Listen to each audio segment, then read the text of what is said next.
Hello, I'm Dango Rose. Welcome to the Mountaineer Podcast, where everybody's listening. The Mountaineer brings you the latest news of the Peak to Peak region, in print, online, through our podcast, social media, and special publications.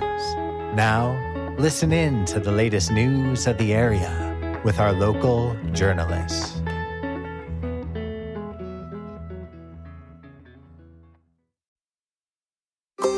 Hello, I'm Dango Rose, and this is the Mountaineer Podcast, where everybody's listening. And I'm Cynthia Davis. In this week's episode, we speak to Bethany Haas, advertising and marketing coordinator with the Mountaineer newspaper. She has some exciting news to share about the kickoff of one of our most popular photo contests. We hear this week's music mentions from Jamie Lammers, and special correspondent Maryann Rosen will share the fourth part of our 5-part supernatural story series for the month of October, leading up to Samhain and Halloween. And for our final story, we talked to Adi Wabisabi with the Nederland Food Pantry. This is a follow-up to a story we did last month to help bring more awareness to the growing needs of the nonprofit working to prepare for the holidays. But first, some news from your neighborhood. The Mountaineer newspaper is headed into its 47th year of providing mountain news to the canyons and communities along the Peak to Peak. Did you know there is a full archive of every newspaper online? Go to themountaineer.com and follow the prompts to browse every issue from years past into the present day. The much-anticipated Taste of the Peaks will appear in this week's paper, and it will be available on newsstands across the Peak to Peak. Be sure to pick up a copy to find your favorite local eatery, and don't forget to share it with friends, because a meal shared is always better than Betty Crocker. You can also view the guide by going online to themountaineer.com. As we move into the cooler months and begin to turn up those heaters and light our cozy fires, make sure you take a moment to first check and maintain all of your equipment to ensure it is safe and in proper working order. Check and replace batteries if needed in both your fire detector and carbon monoxide detector, and be sure to double-check ventilation systems and clear those chimneys. Every year, more than 400 people die in carbon monoxide-related deaths due to a lack of ventilation, and home fires almost always double during the winter months. The Eldora Mountain Resort is hiring for the 2023-24 winter season. If you're looking to join the snowbound team and to enjoy all the perks of working in Eldora's winter windy wonderland, apply online at eldora.com/jobs. Read more local news and feature stories in print and online at themountaineer.com. And that's it for this week's news briefs. If you have something to share, you can send requests for submission to info@themountaineer.com. As long as it meets our community standards, we'll be sure to include it in a future episode. Brightwood Music has been serving the Peak to Peak region and beyond since opening in 2008. The full-service music store offers new and used instruments and will even repair the ones you've got. Go ahead and check them out on Facebook at Brightwood Music. Brightwood Music is the best music store with altitude across the Peak to Peak.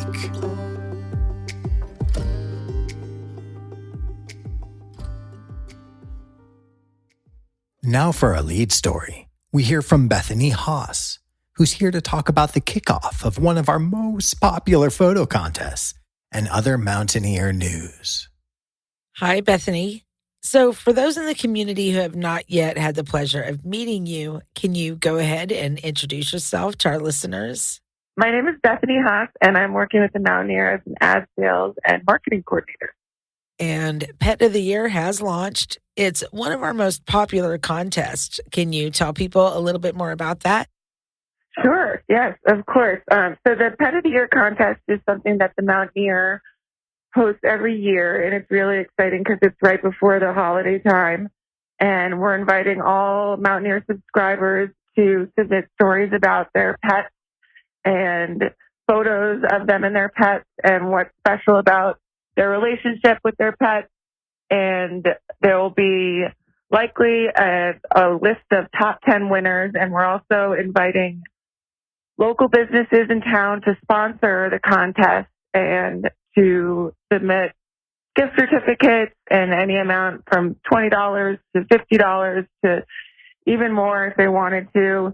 And then these will be available as the contest winners. So the winners of the contest will win them these gift certificates at the end of the contest. And it's a great way to get involved in the community because it will, like, your brand and your logo will be on all the marketing materials and in the newspaper for several weeks. Bethany, what else do y'all have going on for people to get involved in?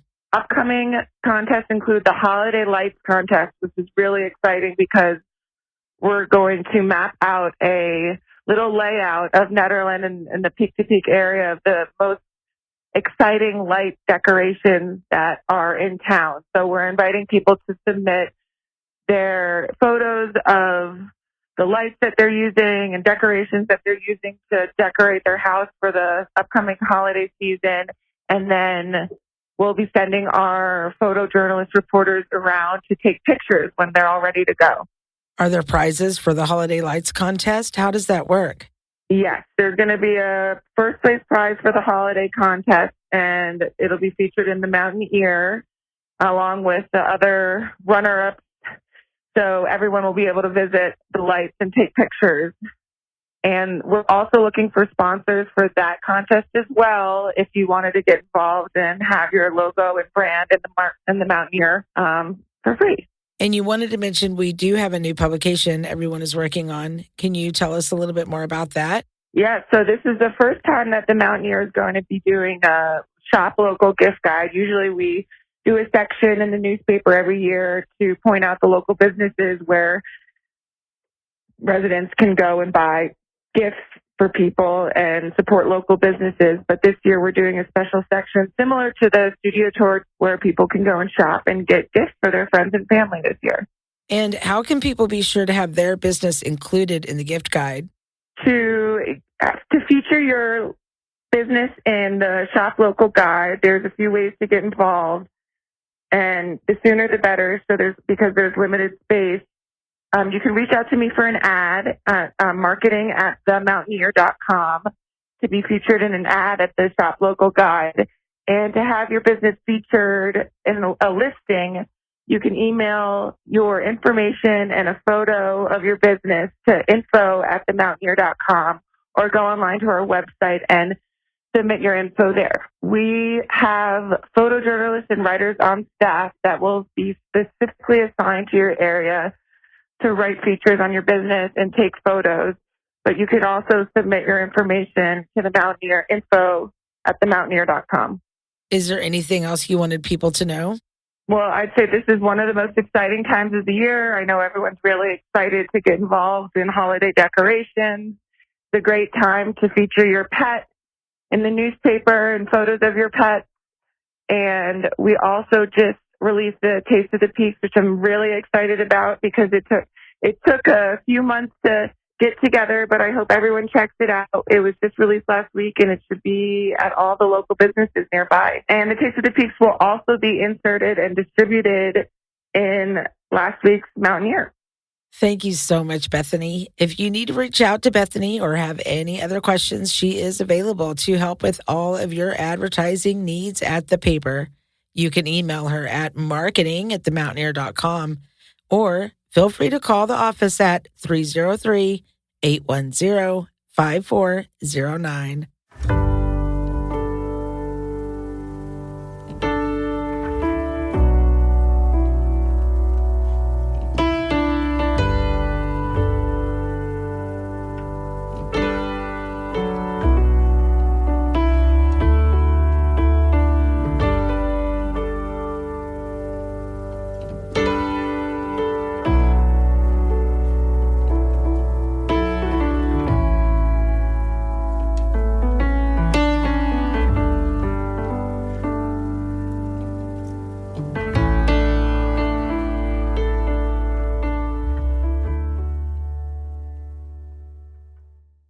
Now we go to correspondent Jamie Lammers, who will be delivering this week's Music Mentions. And now for this week's Music Mentions. Head to the Canyon Tavern located at 32138 Highway 72 in Folk Creek Canyon on Saturday, October 28th at 6 p.m. to see Jordan Huey performing live.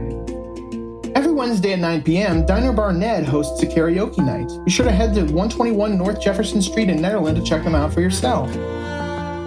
Head to the Gold Hill Inn, located at 401 Main Street in Gold Hill on Friday, October 27th at 8 p.m. to see Deer Creek Sharpshooters performing live, and on Saturday, October 28th at 7 p.m. to see Golden Shoals performing live.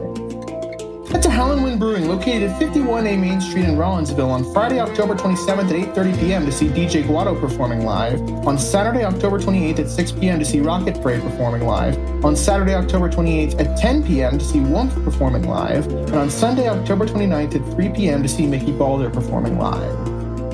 Head to the Jamestown Mercantile, located at 108 Main Street in Jamestown on Thursday, October 26th at 7 p.m. to see David Berkeley performing live, on Friday, October 27th at 7 p.m. to see Cross-Eyed Jim performing live, and on Sunday, October 29th at 12:15 p.m. to see Laura Ruggles performing live. Head to JKQ Barbecue, located at 200 Gregory Street in Blackhawk on Friday, October 27th at 6 p.m. and on Saturday, October 28th at 5 p.m. to see the Jimmy Lewis Band performing live. Head to Nonderoot Brewing, located at 250 North Caribou Street in Nederland on Friday, October 27th at 5 p.m. to see Tober Shore and the Sound Ideal performing live. Also be sure to head there every Sunday at 5 p.m. for Jazz Sundays.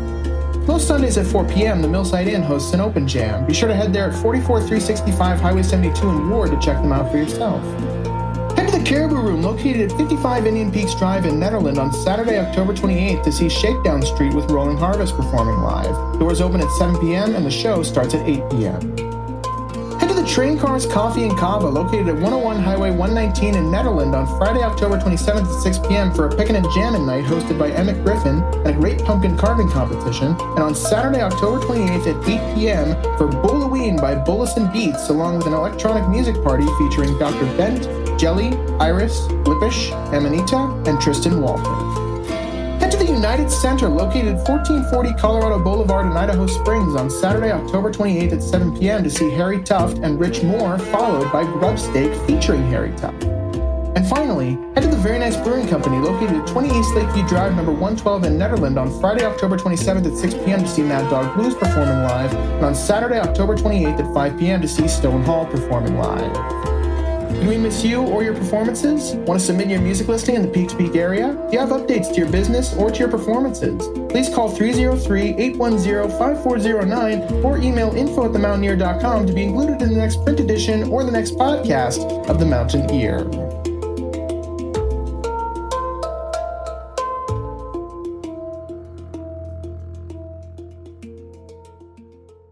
Thank you, Jamie. Now let's drop in with special correspondent Maryann Rosen, who shares the fourth part of our 5-part supernatural story series for the month of October, leading up to Samhain and Halloween.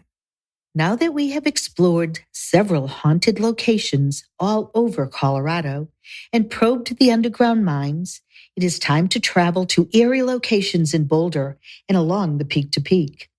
The Peak to Peak Scenic Byway is located in Boulder, Gilpin, and Larimer counties and provides beautiful views of the Front Range Mountains and is considered one of the most spectacular rides to see aspens displaying themselves in all of their luminous yellow glory. Mixed among all of this loveliness are enchantments of the spookier kind. We will begin this week's tour in Boulder before heading up through the canyon to Nederland and then continuing along the Peak to Peak with stops along the way, especially in the Central City area, which seems to have more than its share of uncanny places and happenings. Although Boulder has many creepy places to survey, we are going to visit only 2. The Hotel Boulderado, built in the 1900s, is thought to be haunted, especially rooms 302 and 304, rooms which you may or may not want to avoid. Witnesses report seeing apparitions and experiencing electrical disruptions, as well as voices coming out of nowhere. All of this is attributed to the fact of a suicide occurring there. The tale told is of a man who chloroformed himself to death. His wife, after finding him, attempted to do the same, but survived. Her husband remained at the hotel in his spirit form, and supposedly, after she actually died, she returned to be with her partner. Another ghost who appears is the lady in white, who materializes on the top floor hallway. If you are visiting or playing music at the Boulder Theater, be on the lookout for the spirit of George Paper, who was hanged accidentally by dangling wires inside the theater. George shows up as an apparition who dashes by and turns lights and faucets on and off and opens bathroom doors. Leaving Boulder and heading up through the canyon, we arrive in Nederland. Although not a ghostly tale, the uncanny story of dead Grandpa Brito being stored on ice in a garden shed in Nederland and becoming known as the frozen dead guy is nevertheless eerie. An actual ghost does, however, hang around the gold miner hotel, where she loves to watch people. If you feel your skin crawl and tingle, it is probably her gazing at you. In Ward, there are stories of strange goings-ons and hauntings in some apartment buildings. Over in Black Hawk, there have been many sightings of the ethereal specter of teacher Lucille Malone at the Gilpin Hotel and Casino. At one time, the hotel housed a school where Lucille taught and subsequently committed suicide after learning that her boyfriend had died in a mining accident. Ms. Malone's unsettled spirit remains there, perhaps still mourning her loved one or waiting for his company. It seems that Central City is the place to go if you want to experience a large amount of supernatural activity. Central City saw its shares of fires, floods, epidemics, extreme winters, violence, and mining accidents. It seems that many lost and restless souls are trapped there. In general, there are many businesses who accommodate phantoms from the past, while also having lights and faucets turned on and off, objects moved, and none of it is done by mortals. The Central City Masonic Cemetery is a place to visit if you are looking for spine-tingling, hair-raising events. Visitors who have taken pictures there at night get more than they bargained for when their photos include strange orbs and bizarre figures who had never been seen. There are sightings of a young boy who hides behind trees but disappears into thin air when approached. There is also the unearthly presence of a mysterious woman dressed in black who twice a year frequents the grave of John Cameron and leaves columbines, but then simply vanishes. Many other shadowy figures are often seen watching and disappearing. There have also been reports of unexplained smells and lights. At another cemetery, a green mist is said to hover near the gravestone of a woman who had been believed to be a witch by the local townspeople. All frightening episodes, to be sure. Several buildings are also the sites of strange, bone-chilling occurrences. The Central City Opera House is home to 3 ghosts: a former doorman who drank himself to death, a long-dead female patron, and an actor. Mike Doherty was a miner turned performer whose spirit still roams backstage. Staff also describe poltergeist activity as well as the smell of alcohol and cigar smoke when no one is around. A famous mysterious painting of a woman's face adorns the floor of the Teller House. Once a grand hotel, it still hosts many patrons from the mid to late 19th century. If that doesn't scare you, then perhaps the ghostly laughter, disembodied footsteps, and shadowy apparitions may provide shivers up your spine. The Lace House Museum was moved from its original location. However, prior to this action, many workers and visitors gave accounts of ghostly laughter, sounds of footsteps, and eerie specters. Did these unnatural beings move with the museum? If not, where are these unsettled creatures roaming now? Perhaps they are the many dead, seen and heard, wandering along the road southwest of Central City, past Nevadaville, and into Idaho Springs. Another area of Central City is home to a mine, which has been closed for more than 85 years. The shaft is said to remain the residence of a number of phantasmal miners. Trespassers have been frightened away by faint yellow lights coming from the mines and the sounds of men working deep underground.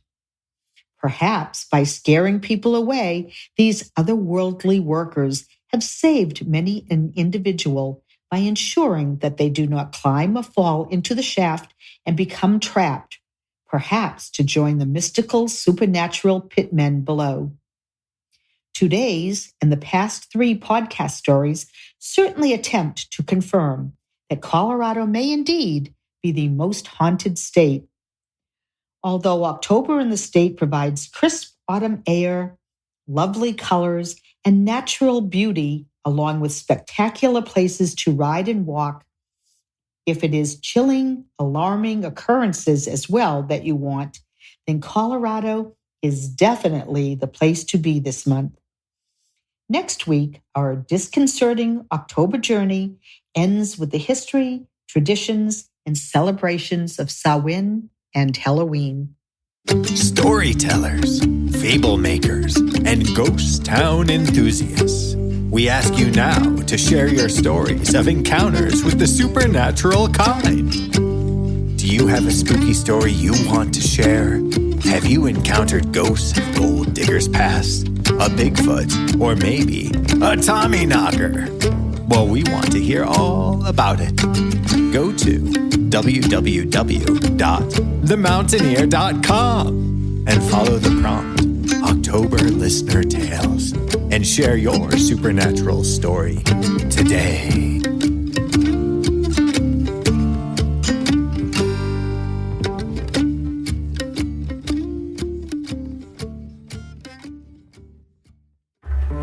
Say the songs we sing, they're no good,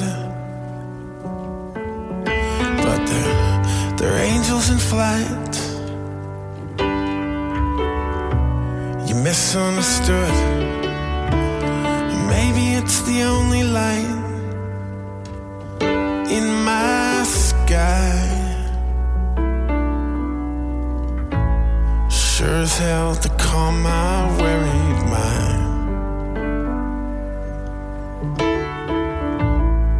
Find my way home with each song and rhyme.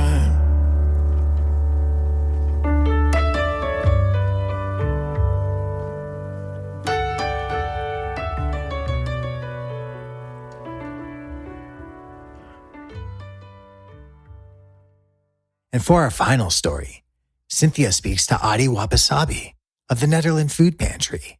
Adi talks about how the pantry is hoping to expand their community outreach and about other challenges that the nonprofit faces as we enter into the holiday season. Hi, Adi. Can you begin by introducing yourself to our listeners? Yeah, I'm Adi Wabisabi with Nederland Food Pantry. And what is your position with the Nederland Food Pantry? I'm the president and the executive director. Adi, can you tell people what all the Nederland Food Pantry provides and who are the services there for? I think COVID really changed the world for a lot of people. And during COVID, there were a lot of resources available and the government had a lot of programs and money available. And as that's gone away and as inflation has affected especially food prices, but also, gas prices and just cost of living in general, we've seen pretty much reliably the same numbers that we had at the peak of COVID.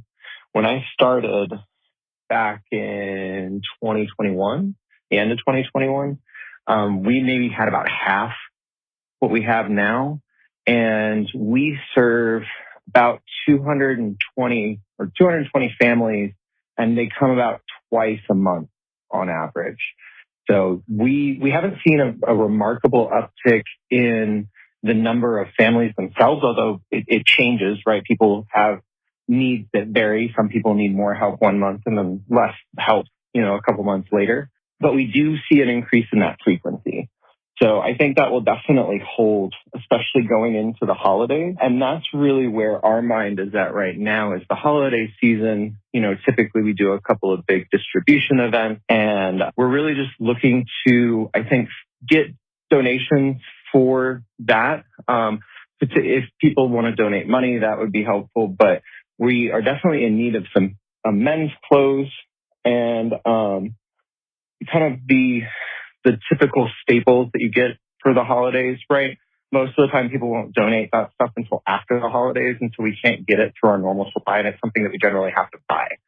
So we're working with different businesses here in town to kind of make a collaborative fundraising effort. So you'll probably start to see some signage come up, and it'd be really great if people would be willing to participate in helping feed all these families during the holidays. We had over 100 families just in the one day of our holiday event last year.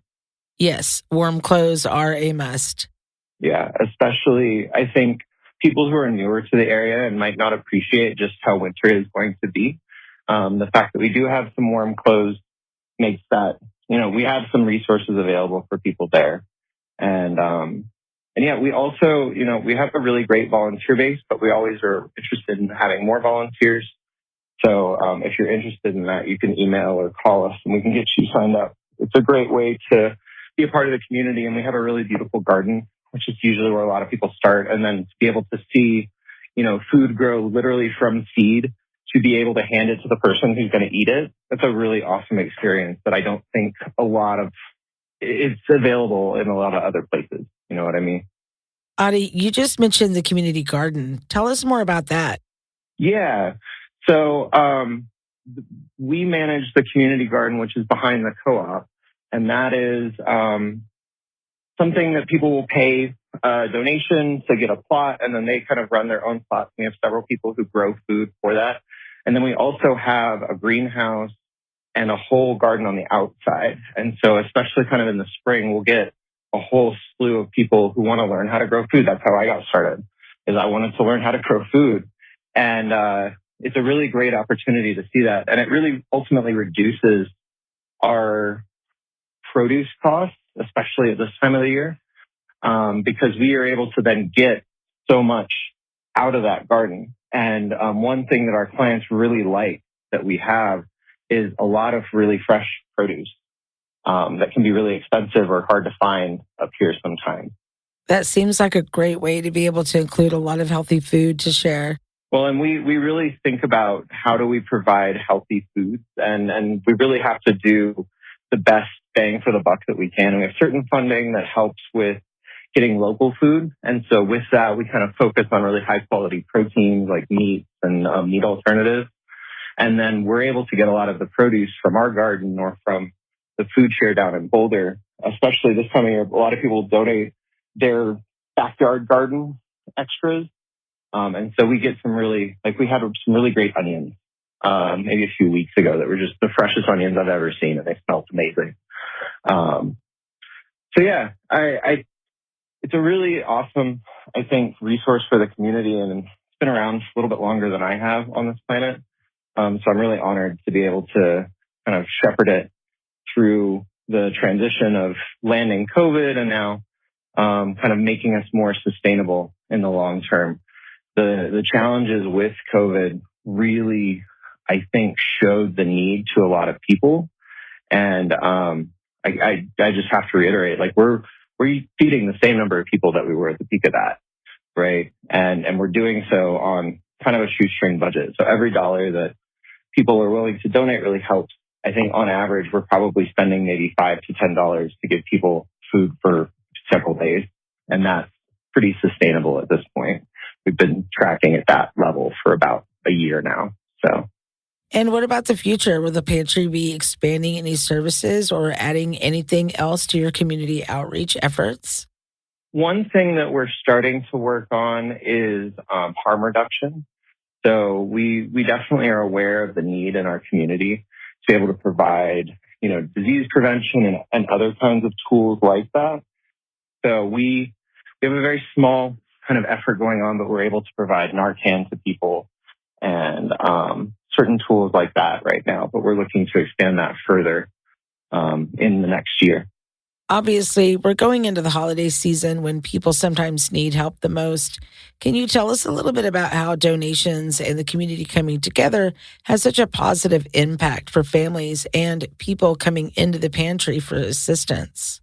I generally will run the check-in when I'm working at the food pantry at a distribution event. And so I was I was the first person these people would see. And I can't tell you how many people walked in, looked around at all the things that we offered. Like, we had toys for kids, we had warm clothes, there was, food and all kinds of things that, they might, like you were saying, they wouldn't have been able to have a Christmas otherwise. And the amount of people who just kind of broke down in tears and were just immensely grateful. And the fact that we can do that for the way that we do on such a kind of shoestring budget and on the backs of literally over 100 volunteers, it's a real community effort. And there's a really solid group of about 15 to 20 of us who show up all the time and, we'll go get the food, get it out there, and just really make that presence possible here in the community. Thank you so much, Adi. And for anyone that wants to volunteer or make a donation, we will be sure to include links and contact information to the pantry in our show notes. I say the songs you sing, they're so good. For those aching inside, they feel understood. Maybe it's the only light in our sky. Sure as hell to calm our worried minds. Find our way home with each song and rhyme.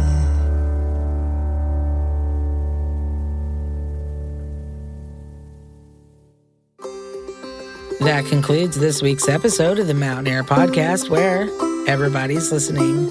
Visit our website at www.themountaineer.com to read more information about today's guests. Pick up a copy of this week's print edition of The Mountaineer at newsstands all across the Peak to Peak. I'm Dango Rose. And I'm Cynthia Davis. Thank you for listening. You name it, we've got it.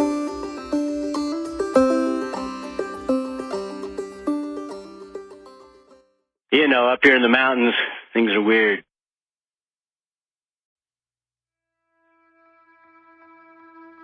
And that's it for our show. Subscribe online to get more access to more news, weekly updates to our community calendar, and a link to our YouTube channel by visiting themountaineer.com. Be sure to use the coupon code PODCAST when subscribing for a 10% discount, only available to our listeners. If you are in the local Peak to Peak area, be sure to pick up a print edition of The Mountaineer at a local business. I'm Dango Rose. Thank you for listening.